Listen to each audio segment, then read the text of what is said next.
The breaking point. The Galactic Council chamber stretched upward like a cathedral made of starlight and crystal. 300 species gathered here every cycle, their forms ranging from the ethereal luminae who floated like living auroras to the stone-like granites who moved with geological patience. At the center of it all stood Ambassador Marcus Chen, humanity's sole representative, holding a data pad that contained yet another formal complaint about mining rights violations in the Outer Rim. The Zephyrians laughed first. Their crystalline bodies chimed like breaking glass as High Chancellor Vextor gestured dismissively with 4 of his 6 arms. The sound spread through the chamber like a virus, infecting the Solarites, the Void Dancers, even the usually neutral observers. 3 years Chen had stood in this chamber. 3 years of measured words, careful diplomacy, and patient negotiations while human colonies were squeezed. Human ships were detained on fabricated violations, and human miners were forced from legitimate claims by species who saw Earth as nothing more than an upstart child playing at being civilized. Chen set down his data pad with deliberate calm. The laughter continued. He remembered his daughter's message from Europa Colony that morning. Food supplies were running low because Zephyrian patrols had blocked another convoy. For administrative review, they claimed. The 17th such review this month. Chen straightened his tie, a distinctly human gesture that no other species understood, and walked out of the chamber without a word. The laughter followed him into the corridor. 6 hours later, Europa Colony went dark. The attack came during shift change when the colony's 12,000 inhabitants were moving through the main plaza. Zephyrian warships materialized from hyperspace without warning, their plasma cannons already charging. The first volley cracked Europa's dome like an egg. Atmosphere hemorrhaged into space, taking 300 souls with it before emergency shields activated. The second volley targeted the residential district. The third hit the schools. Chen received the news aboard the diplomatic shuttle Harmony, still 12 hours from Earth. His aide, Lieutenant Torres, handed him the casualty report with shaking hands. 4,000 dead, 8,000 injured. Among the confirmed casualties was Chen's daughter, Maria, age 9, who had been in art class when the ceiling collapsed. Earth's response was not what the galaxy expected. There were no angry broadcasts, no threats, no diplomatic protests. Earth went silent. Every human ship in space received a single encrypted message and changed course. Every human colony activated emergency protocols. Every human embassy closed its doors. The galaxy's various species, accustomed to humanity's endless attempts at dialogue, found the silence more unsettling than any declaration of war. In bunkers beneath Mount Cheyenne, generals who had spent decades planning for alien contact finally opened sealed files marked Contingency Omega. In shipyards hidden in the asteroid belt, workers who thought they were building mining vessels received new instructions and realized they had been constructing something else entirely. In a secure facility on Mars, Commander Sarah Mitchell received a call that would change everything. Mitchell had earned the nickname Ghost during the border conflicts, Earth's internal wars that the galaxy had mocked as primitive. While aliens saw chaos, military strategists had seen evolution. Humanity had not been fighting itself out of stupidity but out of preparation. Every conflict had been a lesson, every battle a test. The border conflicts had produced a generation of soldiers who understood warfare not as elegant maneuvers in space, but as brutal, decisive action. "How many do you need?" General Harrison asked over the secure link. "Give me 50, Mitchell replied, already running through names in her head. The ones who survived Ankara, the ones who know how to fight when the rules stop mattering. Within 12 hours, Wraith Squad was assembled, 50 soldiers who had seen the worst humanity could do to itself and survived. They gathered in a Mars bunker that officially did not exist, looking at star charts of Zephyrian space that humanity was not supposed to have. "The galaxy thinks we're weak because we talk instead of fight," Mitchell told them. "They think our divisions make us easy prey. They think our compassion is cowardice." She brought up a hologram of Europa Colony. The dome cracked, bodies floating in space. "They killed our children." They laughed while doing it. "In 6 days, no one will be laughing." The fleet that emerged from Earth's shipyards was unlike anything the galaxy had seen. Where other species built beautiful vessels with sweeping curves and elaborate designs, humanity had built weapons. The dreadnought Vengeance looked like a medieval hammer given form in metal and fire. The carrier Retribution bristled with launch tubes like a porcupine made of death. 30 ships in total, each one ugly, functional and lethal. The galaxy had studied human history, but only the parts they found amusing. The world wars, the nuclear standoffs, the endless border disputes. They had not studied Thermopylae, Stalingrad, or Iwo Jima. They had not understood that humanity's greatest strength was not technology or numbers, but the ability to endure suffering and transform it into rage. Day 1 began at 600 Earth Standard Time. The Zephyrian supply depot at Proxima Station was considered impregnable. 3 defensive platforms, a fleet of 40 patrol ships, and shields that could withstand a supernova. The station commander, Zexval, was reviewing reports when his sensors detected something impossible: a human ship inside his defensive perimeter. The Phantom Strike, a stealth destroyer humanity had claimed was a research vessel, had jumped directly into the station's shadow. Its first torpedo spread took out the shield generators. The second destroyed the communication array. By the time Zexval reached the command center, human Marines were already breaching the hull. Wraith Squad moved through the station like a force of nature. Where Zephyrian soldiers moved in elaborate formations, humans moved in pairs, covering angles, clearing rooms with brutal efficiency. The Zephyrians had energy shields and plasma weapons. The humans had kinetic rifles that punched through shields like paper and grenades that turned crystalline bodies into powder. Mitchell personally led the assault on the command center. The door was reinforced, meant to withstand siege. She placed a shaped charge, a human invention the galaxy had dismissed as primitive, and turned the door into shrapnel. Inside, Zexval raised his forearms in surrender. Mitchell shot him anyway. Not because she had to, but because Europa's children deserved that much. The station fell in 40 minutes. Every supply ship was destroyed. Every weapon stockpile detonated. Every Zephyrian soldier eliminated. The only message sent before the communications went down was a single image: Earth's flag planted in the command center. Across Zephyrian space, similar strikes were happening simultaneously. Supply lines severed, communication relays destroyed, defense platforms turned into debris fields. Humanity had not declared war. They had simply started winning it.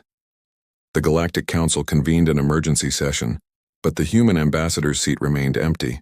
Several species proposed intervention, but none wanted to be the next target. The Lumini, who prided themselves on reading emotional wavelengths, reported something disturbing. They could feel humanity's collective emotional state from 3 systems away. It was not anger or hatred. It was cold, calculating purpose. By the end of Day 1, the Zephyrian Empire had lost 30% of its military infrastructure. They had not even seen most of the ships that destroyed them. Humanity had spent 50 years being underestimated, 50 years studying their enemies while pretending to be weak. Every diplomatic meeting had been intelligence gathering. Every trade deal had included hidden scans. Every insult had been catalogued and remembered. High Chancellor Vextor sent a message to Earth demanding an explanation. Earth's response was simple: "You laughed. We remember. The real war was just beginning."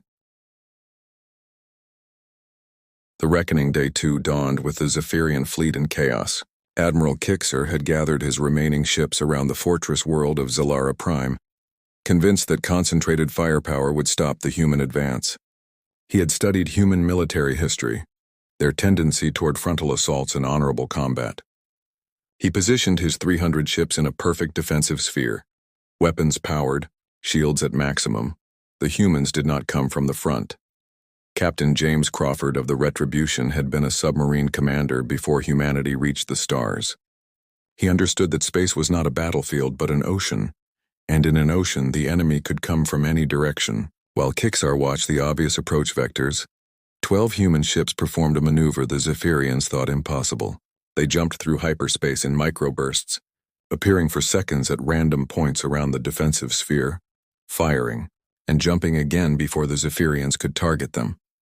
It was called the WASP Doctrine, developed during Earth's internal conflicts when outnumbered forces had to seem like many. Each ship appeared to be 5 ships. The Zephyrian formation began to crack as vessels turned to face threats that had already vanished. Then the real attack began. The dreadnought Vengeance dropped from hyperspace directly above the sphere, using Zalara Prime's gravity well to accelerate beyond safe limits. Its captain, Rosa Martinez, had one order: break their spine. The Vengeance plowed through the Zephyrian formation like a bowling ball through glass, its reinforced hull smashing lighter vessels aside. its guns firing in all directions. The perfect sphere became a cloud of confusion. That's when Wraith Squad struck. They had been drifting for 6 hours in stealth pods, powered down, invisible to sensors, waiting. As the Zephyrian fleet scattered, they attached to the command ship like parasites. Hull breaches in 12 locations simultaneously.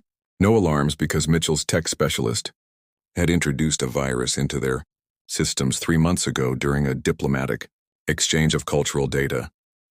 The bridge of the Zephyrian command ship was considered the most secure location in their fleet. Admiral Kixer had 6 elite guards, each one a veteran of 50 campaigns. They lasted 30 seconds against Wraith Squad. Mitchell found Kixar trying to send a distress signal. She grabbed his crystalline head and showed him the view screen where his fleet was burning. "You laughed at our ambassador," she said quietly. "You attacked our children. Did you think we would just accept it?"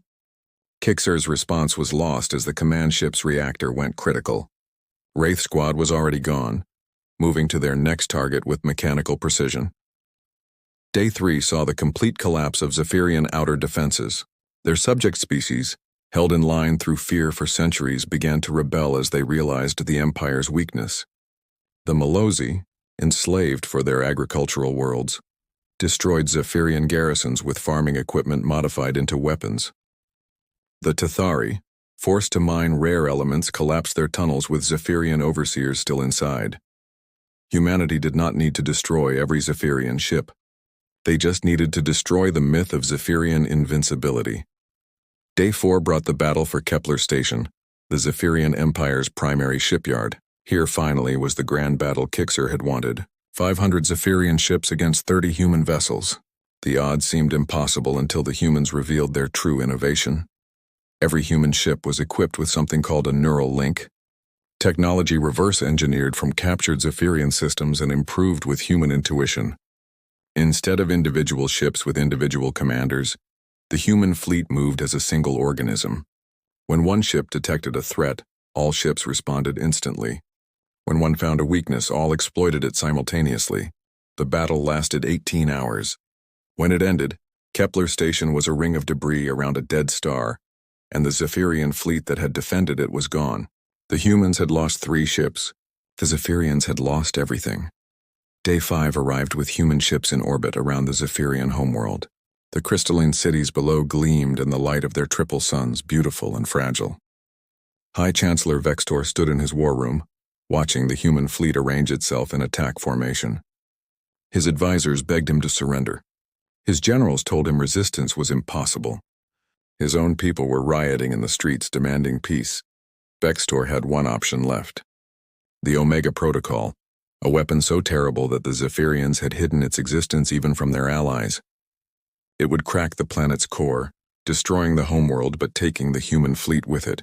His hand hovered over the activation key. The communication system activated. Commander Mitchell's face appeared on every screen in the Empire simultaneously. She was not on a ship. She was standing in Vextor's own throne room, 3 levels below him. "We've been inside your defenses for 2 days, she said calmly. "Your Omega Protocol was disabled yesterday. Your escape tunnels are sealed. Your personal guard has been neutralized. You have 2 choices: surrender, or watch your cities burn one by one until you do." Vextor's crystalline form began to crack from stress. "You humans are monsters," he transmitted. "No," Mitchell replied. "We're teachers. And the lesson is simple: leave humanity alone." Day 6 began with Vextor's unconditional surrender, broadcast to every corner of the galaxy. The terms were simple but crushing. The Zephyrian Empire would dissolve. Their subject species would be freed. Their military would be dismantled. Their technology would be shared among their former victims. And they would pay reparations to Earth for the next 100 years. But the most humiliating term was the last one. Every Zephyrian official who had laughed in the Galactic Council would record a formal apology to humanity, to be played in their schools for the next generation to remember. The signing ceremony took place in the ruins of the Galactic Council chamber. Ambassador Chen had returned, no longer the patient diplomat, but a man who had lost everything and found something harder in its place. As Vextor's broken form signed the surrender, Chen spoke to the assembled species. "Humanity tried peace. We tried diplomacy. We tried patience. You saw these as weakness. Let this be clear to every species listening. We are capable of great compassion, but push us too far, and we will remind you why we are the only species that survived our own nature.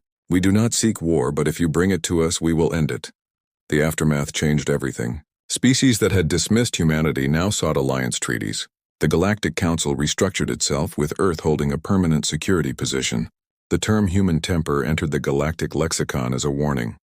In the weeks that followed, something unexpected happened. The species freed from Zephyrian control did not just thank humanity, they sought to understand them. The Malosi studied human agriculture and found innovations that tripled their yields. The Tathari examined human mining techniques and discovered methods that were safer and more efficient. What the galaxy had mocked as primitive revealed itself as practical. Commander Mitchell disbanded Wraith Squad and returned to Mars. In her final report, she wrote, "The galaxy learned that humanity's greatest weapon is not our technology or our numbers. It is our ability to choose patience until patience is no longer the answer. We gave them 50 years of chances. They should have taken them. The war had lasted 6 days. Its implications would last forever.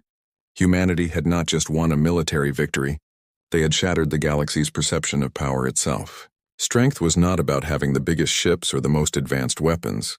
It was about knowing when to use them and having the will to do so completely." Earth began rebuilding Europa Colony within a month. Where the old dome had been clear, allowing the void to look in, the new one was reflective, showing the stars their own light.